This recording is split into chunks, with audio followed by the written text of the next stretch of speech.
व्याकरण में आज हमारा टॉपिक है तत्सम व तद्भव।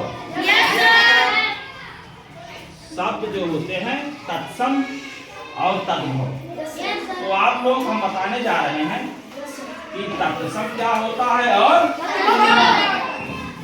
पहले तत्सम और तद्भव का आप शाब्दिक अर्थ समझिए। तत्सम माने तत् धन सम। तत्सम का मतलब अगर आप उसका शाब्दिक अर्थ समझा रहे हैं आपको, तत्सम मतलब तत् धन माने ऐसा था। तत्सम का मतलब ऐसा, और तद्भव तत् धन भव माने ऐसा हो। तत्सम का मतलब ऐसा था और तद्भव का मतलब ऐसा हो गया। मतलब कोई चीज जैसे थी वैसे ही अगर है, कोई शब्द जैसा था अगर वैसे है तो उसको हम कहेंगे तत्सम। अब कोई शब्द पहले कुछ था और बाद में बदल गया तो हो गया तद्भव। हमने एक थियरम के माध्यम से हम आपको समझाने जा रहे हैं। एक हमने देखो संस्कृत का कलश बनाया है। क्या है? संस्कृत कलश। समझ रहे हैं?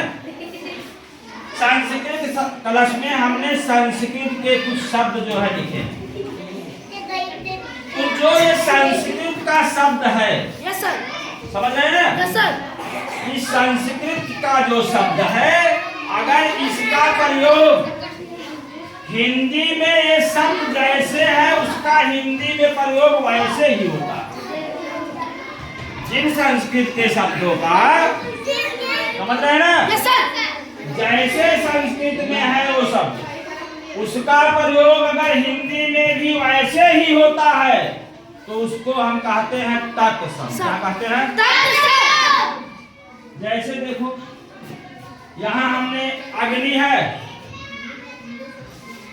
अग्नि संस्कृत शब्द है, हिंदी में भी उसका प्रयोग क्या हो रहा है, कैसे लिखा जा रहा है? अग्नि। ये तत्सम हो गया। उसके बाद अंधकार संस्कृत शब्द है, ठीक, हिंदी में भी उसका प्रयोग कैसे हो रहा है? उसके बाद अज्ञान देखो संस्कृत शब्द है, हिंदी में भी प्रयोग हम कर रहे हैं, ऐसे ही लिख रहे हैं जैसे अज्ञान इसका प्रयोग यहाँ है वैसे अज्ञान देखो सेम, माने ऐसा ही था। जैसा संस्कृत में जो शब्द था वैसे ही हिंदी में अगर है वैसे ही प्रयोग हो रहा तो उसको कहते हैं तत्सम। एक शब्द जैसे आम, आम है ना, अब आम देखो हिंदी में भी आम तो तत्सम हो गया। देखो हमने यहाँ तत्सम की परिभाषा लिखी है। जिन शब्दों को संस्कृत से बिना परिवर्तन के ले लिया जाता है उन्हें तत्सम। क्लियर एकदम?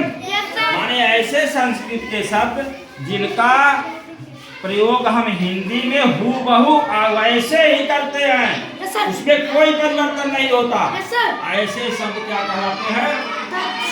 तत्सम। ठीक।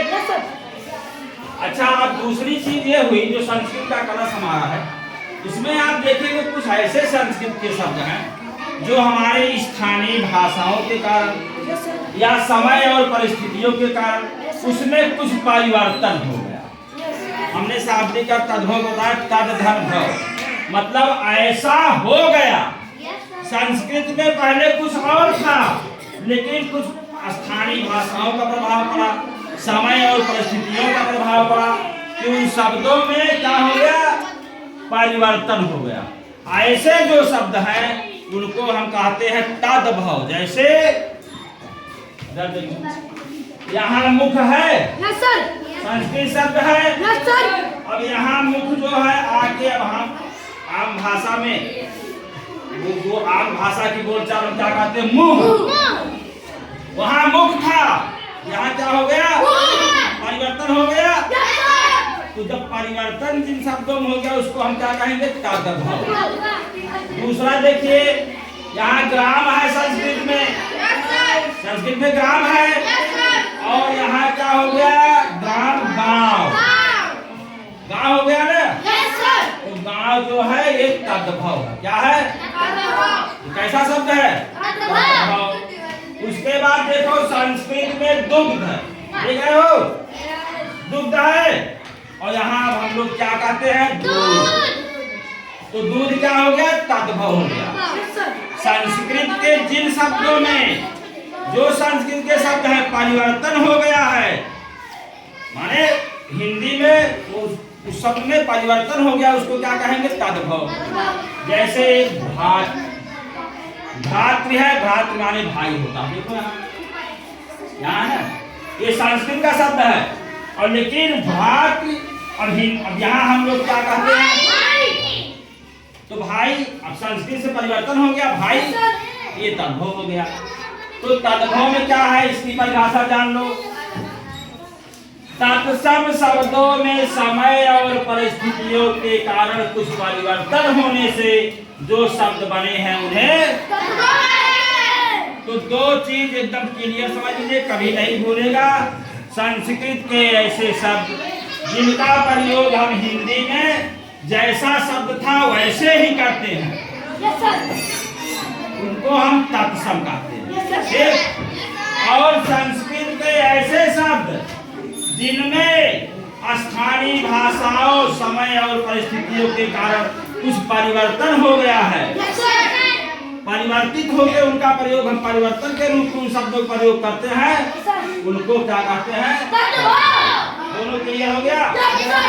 सबकी समझ में आ गया? तो इसको लिख लीजिए और याद करिए, कल हमको सुनाना है। टाइपिंग करिए।